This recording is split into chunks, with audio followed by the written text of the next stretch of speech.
हमारे साथ नून लीग के सीनियर रहनुमा हसन इकबाल साहब मौजूद है। हसन इकबाल साहब, बहुत शुक्रिया। आज आप भी मौजूद थे जब शहबाज शरीफ साहब से सवाल किया गया जहांगीर तरीन के ग्रुप के हवाले से, और उन्होंने कहा कि जी अंदरूनी मामला है, पीटीआई जाने और जहांगीर तरीन जाने। क्या ये इसलिए है कि आपको भरोसा नहीं है और आपको लगता है जहांगीर तरीन साहब के मामला तय पा जाएंगे, उन्हें रिलीफ दे ही देंगे इमरान खान साहब, या फिर जो पीपल्स पार्टी कहती थी कि आप लोग संजीदा ही नहीं है उस्मान बुज़दार की हुकूमत गिराने में, इसलिए अगर आप गिराना चाहते तो आप कर सकते थे, परवेज लाई साहब से रब्ता कर सकते थे, इसलिए आप जहांगीर तरीन से भी रब्ता नहीं करना चाहते, ना उनकी तरफ से किया जा रहा है? देखिए शाहजेब, ये जैसे आज शहबाज साहब ने भी कहा कि ये पीटीआई का अंदरूनी मामला है और बार बार खुद जहांगीर तरीन ग्रुप के तर्जुमान और जहांगीर तरीन साहब ये बात बरमला कह रहे हैं कि हम पीटीआई के साथ हैं और हम पीटीआई की हुकूमत को नहीं गिराना चाहते। तो इसलिए किसी भी वजह से हमारे लिए एक ऐसे सहारे को लेना कि जो उनका अपना अंदरूनी लड़ाई का शाखसाना है, कोई एक पायदार सियासी तदबीर नहीं हो सकती। हम एक अपनी असूली जद्दोजहद पर हैं और हमारा मौक़िफ़ है कि ये हुकूमत जो मसनूई तौर पे लाई गई थी 3 साल के अंदर फेल हो चुकी है। पाकिस्तान की मईशत की इसे समझ नहीं लग रही है, गवर्नेंस की समझ नहीं लग रही है, हर शोबे के अंदर अबतरी आ रही है और अपनी हर नाकामी पर पर्दा डालने के लिए ये ऑपोजिशन पर इल्जाम तराशियां करती है। मगर ऐसे इकबाल साहब, क्या ऐसा है कि क्योंकि ज़ाहिर जहांगीर तरीन साहब भी एक बड़े स्मूथ ऑपरेटर हैं, ऐसा नहीं है कि वो कोई बेसब्री में कोई काम करेंगे। अगर उनकी तरफ से अचानक एक ब्लॉक अनाउंस किया जाता है और उसको पब्लिक किया जाता है, और आप लोगों की भी जैसे मोहम्मद जुबैर साहब ने कहा था कि सुलह हो गई है, तो ना इशारा आपको मिला हुआ है ना जहांगीर तरीन साहब को मिला हुआ है, इसलिए कुछ नहीं कर रहे।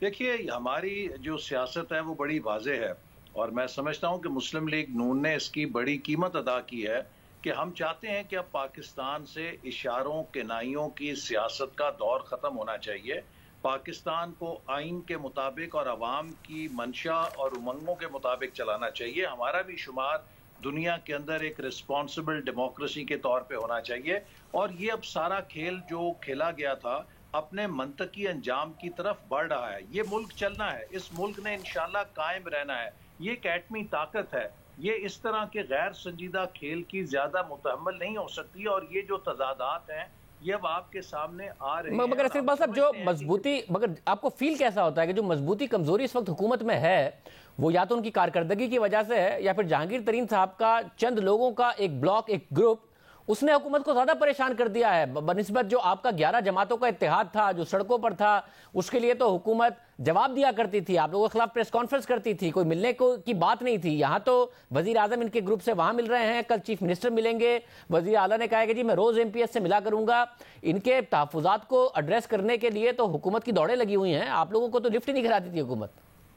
जी शाहजेब साहब, देखिए इसके 2 पहलू हैं, एक हुकूमत का अंदरूनी पहलू है और एक बैरूनी पहलू है। अंदरूनी पहलू ये है कि इनसे ये निज़ाम चल नहीं रहा, इनकी नाकामियां हैं जो अब सामने आ रही हैं। जो बैरूनी पहलू है उसमें PDM की तहरीक का बहुत अमल दखल है। हमने जो राय आमा को हमवार किया है, अब PTI का हर MNA और हर MPA उस अवामी दबाव को महसूस कर रहा है। जब ये हलकों के अंदर जाते हैं तो अपनी सियासत को डूबता हुआ देखते हैं और अब कोई भी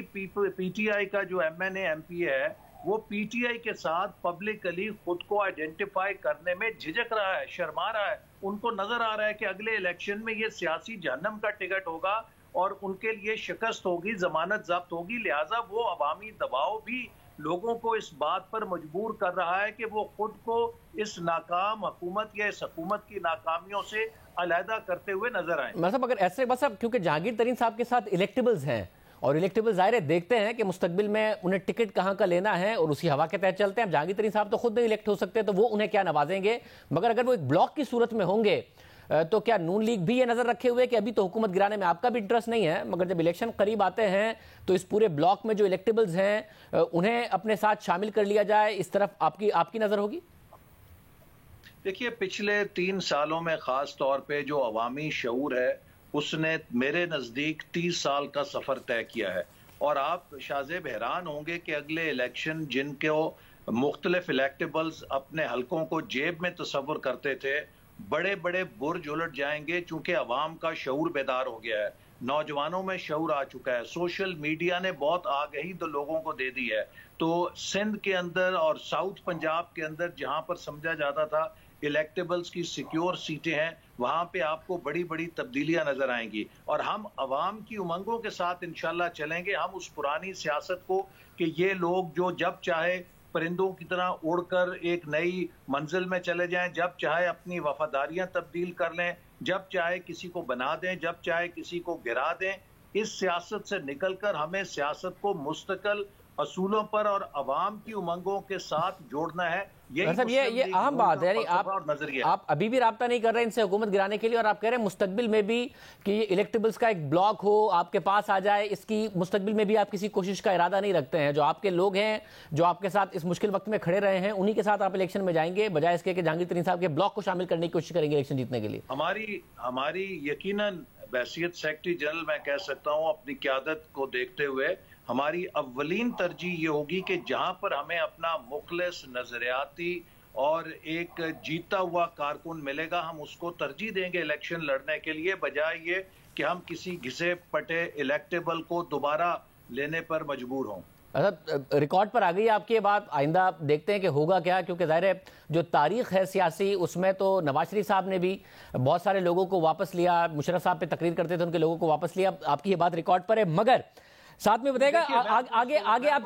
आगे आप चलने का इरादा कैसे रखते हैं? मैं आपको क्लैरिफाई कर दूं, देखिए जो पार्लियामेंट्री पॉलिटिक्स है उसमें कई दफा पॉलिटिकल पार्टीज की ये कंपल्शन होती है कि कुछ हल्के हैं कि जहां पर आपके पास चॉइस नहीं होती, तो वहां पर आप कुछ कभी ऐसे एक्सेप्टेंस करते हैं कि जहां पे कोई चॉइस नहीं है और आपने वो इंतखाबी हल्का जीतना है। लेकिन जहां पर 15 और 20 के फर्क से भी एक कारकुन दस्तयाब होगा, हम उसको तरजीह देंगे। हम चाहते हैं कि ये जो वफादारियां तब्दील करने का कल्चर है, इसको पाकिस्तान की सियासत से खत्म होना चाहिए। सब साथ में बताएगा पीडीएम आगे कैसे बढ़ेगी, क्योंकि एक अखबार में रिपोर्ट हुआ कि नून लीग पीपल्स पार्टी के बगैर चलाने की तजवीज़ दी है उन्होंने मौलाना फजलुर रहमान को भी पीडीएम आगे, क्योंकि नून लीग का यह ख्याल है कि अगर पीपल्स पार्टी को शामिल कर भी लिया जाए तो दोबारा धोखा दे सकती है। क्या ऐसा है कि नून लीग नहीं चाहती कि पीपल्स पार्टी के साथ पीडीएम को लेकर आगे बढ़ा जाए?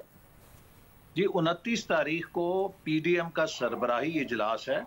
और उसमें मौलाना साहब के साथ जो पीपल्स पार्टी का राब्ता हुआ था, यकीनन वो उसकी रिपोर्ट पेश करेंगे और उसकी रोशनी में पीडीएम का सरबराही इजलास फैसला करेगा। हमने पीपल्स पार्टी और एएनपी को पेशकश की हुई है कि अगर वो नजर सानी करें, जो उन्होंने यकतरफा फैसला किया था और पीडीएम के फैसले को कबूल नहीं किया था, अगर वो उस पर नजर सानी करें तो वो दोबारा पीडीएम के अंदर आ सकते हैं। अब इसका फैसला पीपल्स पार्टी ने करना है कि क्या वो पीडीएम में वापस आना चाहती है या पीडीएम से अलहदा अपनी सियासत रखना चाहती है। बहुत शुक्रिया इकबाल साहब की गुफ्तगू आपने सुनी।